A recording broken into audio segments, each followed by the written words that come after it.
Hi, I'm Dustin Abbott, and I'm here today to give you my final verdict on the new Sigma 70mm f2.8 macro lens. This is from the ART series. This is, of course, the first macro lens in the ART series. And as we're going to discover in this review, that while it is a somewhat quirky lens, I think at least in an optical sense, it certainly belongs in the now fairly renowned ART series from Sigma. As I noted, this is somewhat of a quirky lens, and I would encourage you to take a look at the build first and my first look episode where I break down that build and handling and design features, because I'm able to detail them and more thoroughly there. And so if you'd like to get all those details, take a look at that. I'm going to skim some highlights here. As I noted, Sigma elected to employ some non-conventional approaches here, and they make it very clear in their press release that they decided to not have an internally focusing lens in order to really focus completely on the optical quality from the lens. This is a departure, however. All of the other ART series lenses have been internally focusing. All of them have also employed HSM motors, or Sigma's hypersonic drive motors. And those are like a ring type USM. This is a focus by wire lens, and so even in the externality of this lens, it is missing the distance window that has been on the regular ART series lenses, and that's because it employs a different kind of focus by wire, which means that focus input from the focus ring has to be routed through the focus motor of the lens. So it has to be attached to the camera. The camera has to be on and awake for this ring to do anything. And so you can do a full-time manual override if you've got that enabled here, but all of those conditions have to be met first. And if there's not, as you can see, there's no physical limitation, no physical coupling to the lens elements, and it's not going to actually accomplish anything. So that in itself is unique. It's a different kind of focus motor. It is also an externally focusing lens, which means that when you begin to focus the lens, you will see that the lens barrel does extend by a fair bit. It's almost like a very small internal piston that emerges. The front filter thread is only 49mm, which is, you know, exceptionally small, particularly for the ART series, and so it's different from the rest of the ART series when it comes to that. Of course, the maximum aperture of f2.8 is there's nothing particularly unique about that, nor the focal length. There's no extremes, which the Sigma ART series has been for the most part about hitting those extremes. And really your only exceptions to that are a few of the zoom lenses, which, you know, 24 to 70mm f2.8 or 24 to 105mm f4. Those are the most conventional lenses you have in the ART series, outside of some of the basic, you know, 35mm f1.4, 50mm f1.4, you know, or even 85mm f1.4 primes. But a lot of their lenses have been very unique in the combination of focal length and maximum aperture, even in some of the zoom lenses. None of that applies here.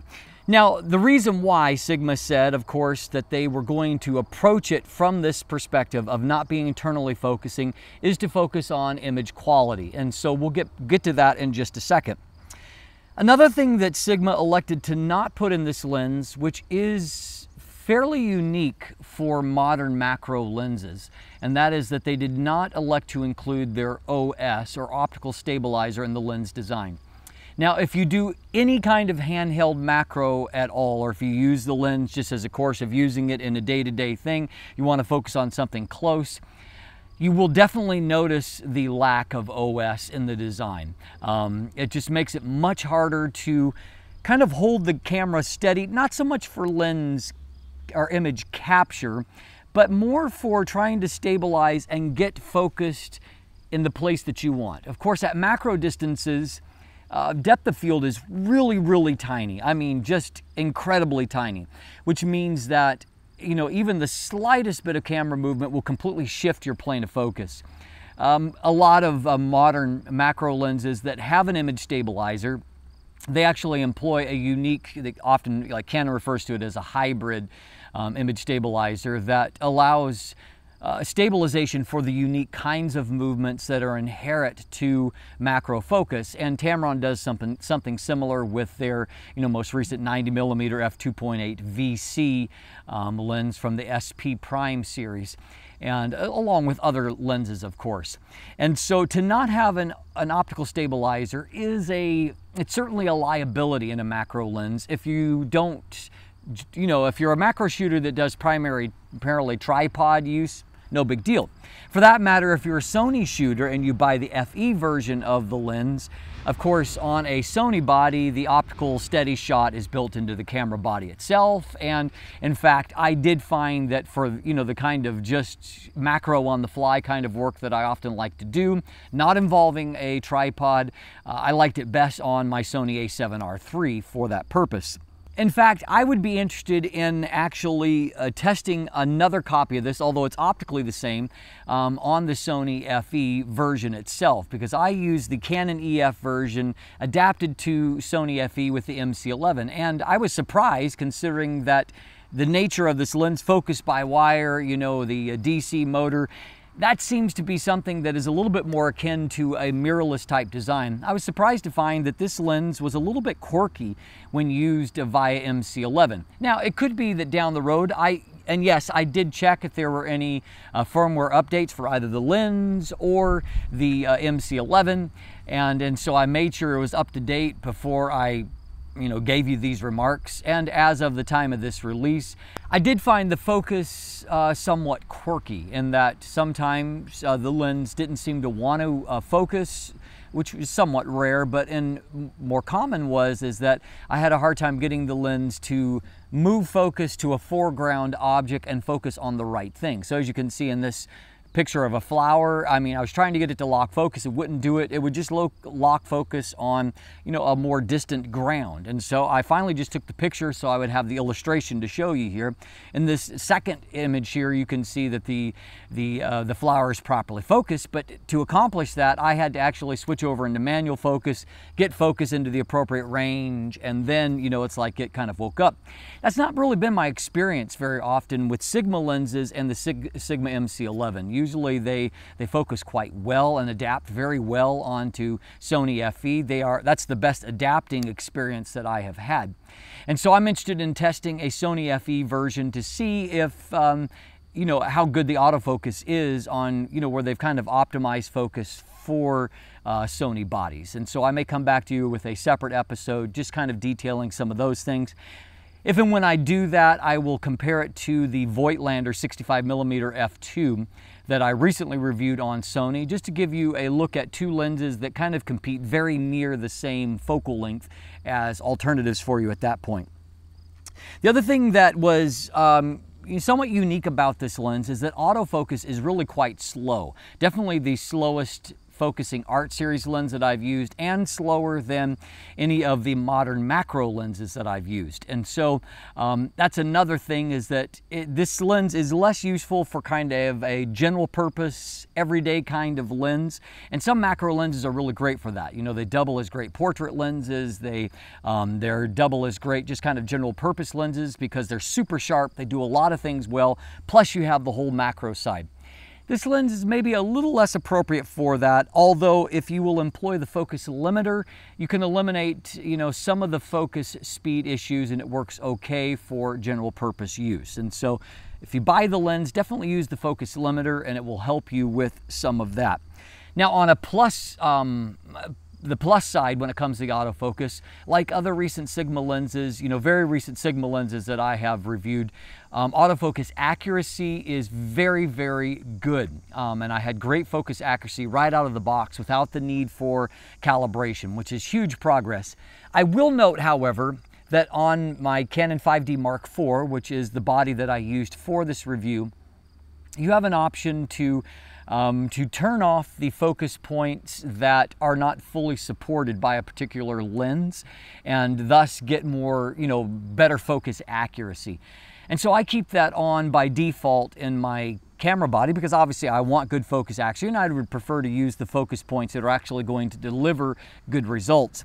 In this case, everything is turned off save the center group of focus points on the 5D Mark IV, which means that this particular lens, you're pretty much, in terms of the autofocus points, you're kind of limited to the center group if you really want to get good autofocus performance, which means that you don't have the near the kind of flexibility, again, say for portrait use, if you want to compose on like rule of thirds and you need to be off in one of the side groups. They're just not even available under that kind of setting as a, you know, supported cross point kind of autofocus. And so that was somewhat surprising for me, because I don't know that I can recall another lens that has been so limited in the autofocus points available to me.